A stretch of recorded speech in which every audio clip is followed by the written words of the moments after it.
ఒక చిన్న గ్రామంలో రామయ్య అనే రైతు ఉండేవాడు. అతనికి ఉన్నది 2 ఎకరాల పొలం మాత్రమే. ఆ పొలమే అతనికి ప్రపంచం. ఆ మట్టే అతనికి దైవం. ఒక ఏడాది ఎండలు విపరీతంగా కాశాయి. ఊరిలోని చెరువులు, బావులు ఎండిపోయాయి. చుట్టుపక్కల రైతులందరూ, ఈ ఏడాది పంట పండదు, వదిలేయండి అని నిరాశతో ఊరుకున్నారు. కాని రామయ్య మాత్రం ఆశ చావలేదు. కఠిన శ్రమ. రామయ్య ప్రతిరోజూ తెల్లవారుజామునే పొలానికి వెళ్లి, గట్టిపడిపోయిన నేలను దున్నడం మొదలుపెట్టాడు. ఊరి జనం అతన్ని చూసి నవ్వుకునేవారు. ఆకాశంలో మబ్బు ఛాయ కూడా లేదు. నువ్వెందుకు శ్రమిస్తున్నావు రామయ్య అని అడిగారు. దానికి రామయ్య చిరునవ్వుతో ఇలా అన్నాడు. నేను రైతును.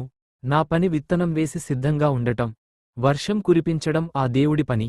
వాడు తన పని చేసినప్పుడు నేను నా పని చేయకుండా సిద్ధంగా లేకపోతే తప్పు నాదే అవుతుంది కదా. ఫలితం. రామయ్య మాటల్లోని నిబద్ధత చూసి కొందరు ముక్కున వేలేసుకున్నారు. రోజుల గడిచాయి. ఒకరోజు అనుకోకుండా ఆకాశం నల్లబడింది. ఉరుములు, మెరుపులతో భారీ వర్షం కురిసింది.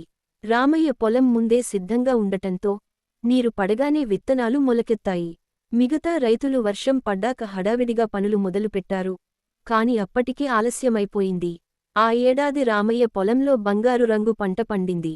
ఈ కథ ఇచ్చే సందేశం: సమయం మన చేతుల్లో ఉండకపోవచ్చు, కాని సిద్ధంగా ఉండటం మన చేతుల్లోనే ఉంటుంది.